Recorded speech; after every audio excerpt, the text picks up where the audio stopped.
नमस्कार मित्रांनो, मी शेळके वकील. माझा फोन नंबर आहे 940 323 1100. आजच्या व्हिडिओमध्ये फार महत्त्वाची गोष्ट आपण मित्रांनो पाहत आहोत.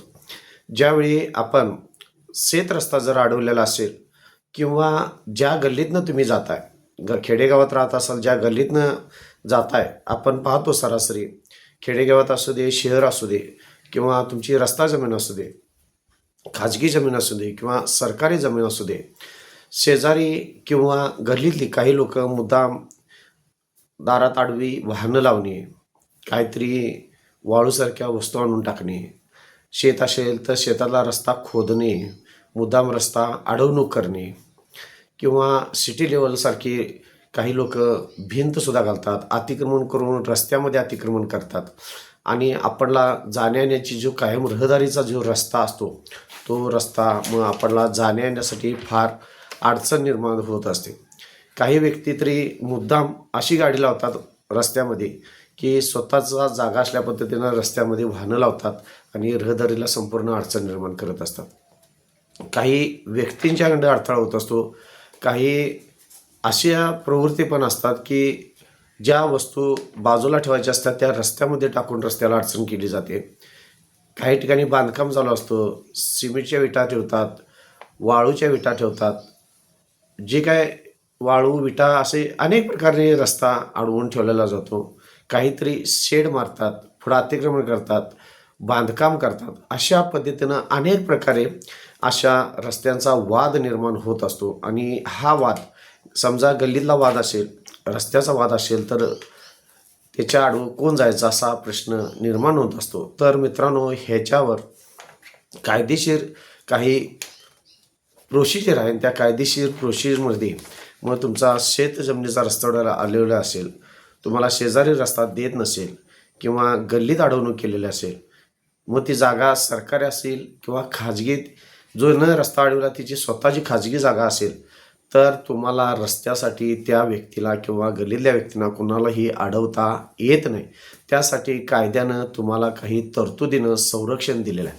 मित्रांनो, ज्यावेळी आपल्या गल्लीत एखादी व्यक्ती रस्ता अडवते त्यावेळी महत्त्वाची गोष्ट आहे, जर तुम्हाला गल्लीतली रस्ता जर अडवलेली असेल, मग त्यामध्ये वाहन अडवला होत असेल कायमस्वरूपी किंवा बांधकाम करत असेल किंवा 6-6 महिने वर्षानुवर्षे जर बांधकामासाठी विटा आणून ठेवलेल्या असतात, त्या विटा काढत नसेल, वाळू आणून टाकलेल्या असेल, अन्य कोणत्याही किंवा रस्ता खोदलेला असेल शेत जमिनीकडे जाणारा, अशा अन्य कोणत्याही प्रकारचा जर रस्ता तुमचा अडवलेला असेल तर प्रामुख्याने तुम्ही एक काम करा. जर पहिली गोष्ट, आपण आता 2 प्रकारच्या जमिनीवरती रस्ते असतात. एक म्हणजे जी स्वतः तुम्ही खाजगी वापरता, तुमच्या स्वमालकीची किंवा ज्यानं रस्ता अडवला आहे त्याच्या स्वमालकीची जी जमीन असते त्या जमिनीमध्ये ती एक जमीन एक प्रकारची असते. आणि दुसरी महत्त्वाची म्हणजे सरकारी जमीन, जिथं तुम्ही घरं बांधलेलं असतात आणि जो रस्ता असतो तो सरकारी मालकीचा असतो. पहिल्यांदा आपण मित्रांनो सरकारी मालकीच्या जमिनीबाबत रस्ता अडवला तर काय करायचं हे पाहूया. मित्रांनो, जर सरकारी मालकीची जमीन असेल आणि त्याच्यावरनं रस्ता गेला असेल तुमच्या घराकडे जायला, शेतवाट्याला जायला किंवा तुम्ही अन्य ठिकाणी जाण्यासाठी त्या रस्त्याचा वापर करत असेल आणि सार्वजनिक जर रस्ता असेल आणि सरकारी मालकीचा जर रस्ता असेल तर तुम्ही महत्त्वाची गोष्ट म्हणजे तुमचे जवळचे जे तुमच्या कार्यक्षेत्रामध्ये, तुम्ही ज्या गावामध्ये राहता, जिथे राहता त्या कार्यक्षेत्रामध्ये जे पोलीस स्टेशन आहे त्या पोलीस स्टेशनमध्ये तुम्ही सुरुवातीला एक NC दाखल करणं गरजेचं आहे. NC दाखल करत असताना ज्या व्यक्तीनं तुमचा रस्ता अडवला त्यांच्या विरोधात एक NC दाखल करा. सदरची NC दाखल करत असताना कलम लक्षात ठेवा मित्रांनो, IPC 213 खाली हे तुम्ही ह्या सेक्शनखाली एक NC दाखल करू शकता आणि ह्या NC प्रमाणे तेथील जे काय PSI असतील किंवा ठाणे अंमलदार असतील ते स्वतः येऊन रस्त्याची पाहणी करून त्यांना रस्त्याला जे काय अडचणी निर्माण केलेल्या असतात, वाद निर्माण केलेला रस्त्याबाबतचा तो पूर्ण मिटवण्याचा प्रयत्न करतील. किंवा समजा ती व्यक्ती ऐकतच नसेल, सरकारी रस्त्यावर जर अडचण निर्माण केलेली असेल तर त्या व्यक्तीच्या विरोधात IPC कलम 213 नुसार मित्रांनो FIR दर्ज होतो, म्हणजे त्याच्यावर गुन्हा नोंद होतो आणि सदरचा गुन्हा हा कमीत कमी त्याला 20,000 रुपये दंड आहे आणि 1 वर्षापासून शिक्षा होऊ शकते. आणि सदरचा गुन्हा जर पोलीस स्टेशनला गेला असा आणि एकदा नोंद झाला तर तो कोर्टातनं सुद्धा गुन्हा मागं घेता येत नाही किंवा समझोता होत नाही. ह्यातली फार मोठी ही गोष्ट आहे मित्रांनो. यामध्ये शिक्षा किंवा दंड भरावा लागतो तरच ते गुन्हा केस संपली जाते, अन्यथा सदरच्या केसमध्ये समझोता होत नाही. त्याचबरोबर ती ह्या अशा पद्धतीनं प्रोसिजर तुम्ही पोलीस स्टेशनला तक्रार केल्यानंतर जर पोलीस आल्यानंतर सुद्धा तुमचा रस्ता मोकळा करून देऊ शकतात.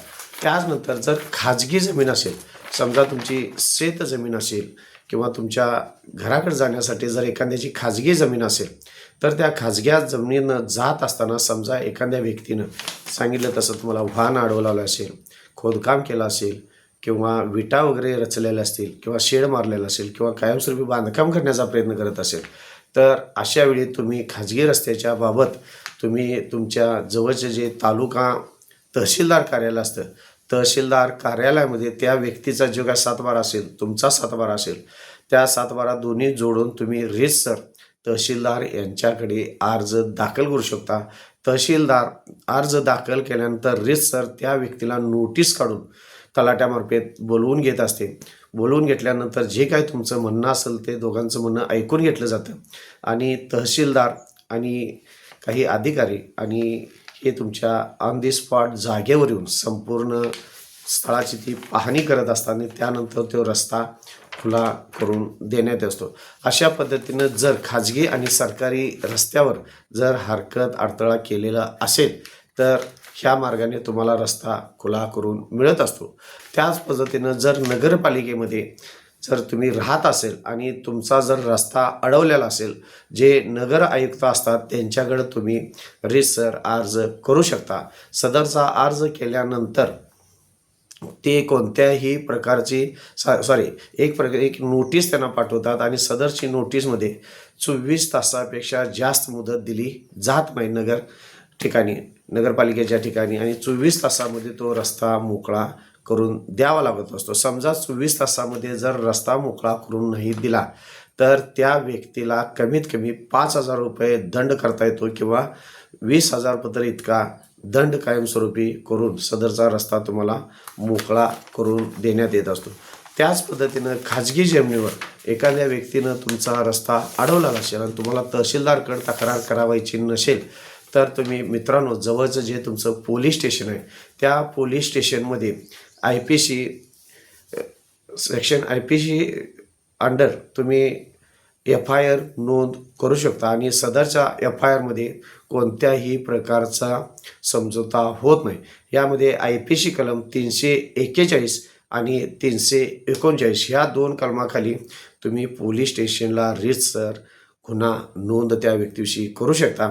सदरचा रस्ता अडवलेला असेल तर पोलिसांना ते अधिकार आहे सदरचा रस्ता रिकामा करून देण्याचा. त्यानंतर समजा तिथं काही प्रॉब्लेम झाला, रस्ता रिकामा करून नाही दिला तर त्या कलमाखाली कोर्टामध्ये त्या व्यक्तीला शिक्षा आणि दंड होते. सदरचं प्रकरण समझोत्याने मिटलं जात नाही एकदा तुम्ही गुन्हा नोंद केला की. त्यानंतर महत्त्वाची गोष्ट आहे मित्रांनो, जर ह्या तुम्ही पोलीस स्टेशनला गेला नाही, तहसीलदार कार्यालयाला गेला नाही, आयुक्तालयाला गेला नाही तर तुम्हाला शेवटचा पर्याय मित्रांनो दिवाणी न्यायालय तुमच्या ज्या कार्यक्षेत्रात तुम्ही राहतात त्या कार्यक्षेत्रात जे दिवाणी न्यायालय आहे त्या दिवाणी न्यायालयातून तुम्ही सदर खाजगी रस्त्याचे असू दे, सरकारी रस्त्याचे असू दे, जे काय हरकत अडथळा तुम्हाला ज्या व्यक्तीने केला आहे त्या व्यक्तीविषयी तुम्ही कोर्टामध्ये रीतसर अर्ज दाखल करून किंवा दावा दाखल करून कोर्टाकडून तुम्ही तो रस्ता खुला करून घेऊ शकताय. तुम्ही कोर्टामध्ये अर्ज दाखल करून घेतल्यानंतर जे आपण दिवाणी केसेसच्या प्रोसिजर ज्या आहेत त्या प्रोसिजरप्रमाणे संपूर्ण दावा चालत असतो. तुम्ही कोर्टामध्ये केस दाखल केल्यानंतर केसला नंबर पडतो. नंबर पडल्यानंतर पहिल्या ऑर्डरमध्ये त्या व्यक्तींना समन्स जातात. त्यांचं काय असेल ते रीतसर कायदेशीर म्हणणं मागून घेतलं जातं आणि त्यामध्ये म्हणणं मागितल्यानंतर इश्यू निघतात. इश्यू निघाल्यानंतर साक्षी पुरावा होतात. म्हणजे जी दाव्याची जी प्रोसिजर आहे त्या प्रोसिजरप्रमाणे संपूर्ण प्रक्रिया ही मेहरबान कोर्टामध्ये चालत असते. पण जास्तीत जास्त मित्रांनो जर तुम्हाला फारच अडचण येत असेल तुम्ही सुरुवातीला पोलीस स्टेशनचं जास्तीत जास्त तुम्ही पोलीस स्टेशनला जावा, कारण पोलीस स्टेशनमध्ये तुम्हाला 4-8 दिवसात 2 दिवसात निकाल लवकर लागून तो रस्ता खुला होऊ शकतो. समजा पोलीस स्टेशनचं जर त्या व्यक्तीनं नाही केलं, 100% ऐकणार, त्याबद्दल काय प्रॉब्लेमच नाही, कारण कायदेशीर प्रोसिजर आहे त्याच्यावर. तसं शिक्षा आणि दंड होऊ शकते. त्यानंतर जर तुम्हाला काय प्रॉब्लेम वाटत असेल, अडचणीचं वाटत असेल, तर तुम्ही तहसीलदारचा आधार घेऊ शकता. तहसीलदार नसेल तर मग शेवटची पायरी म्हणून मग तुम्ही दिवाणी न्यायालयात जाऊ शकता, कारण तहसीलदारकडे यांच्याकडे सुद्धा सदर प्रकरणं 4-6 महिने, महिना 2 महिने त्याला काय वेळ सांगता येत नाही कोर्टाच्या प्रोसेसला, त्यामुळे पेंडिंग पडू शकतं. त्यानंतर कोर्टामध्ये तरी फार वेळ लागत असतो, तोपर्यंत तुम्हाला जाण्या येण्यासाठी फार अडचण निर्माण होत असते.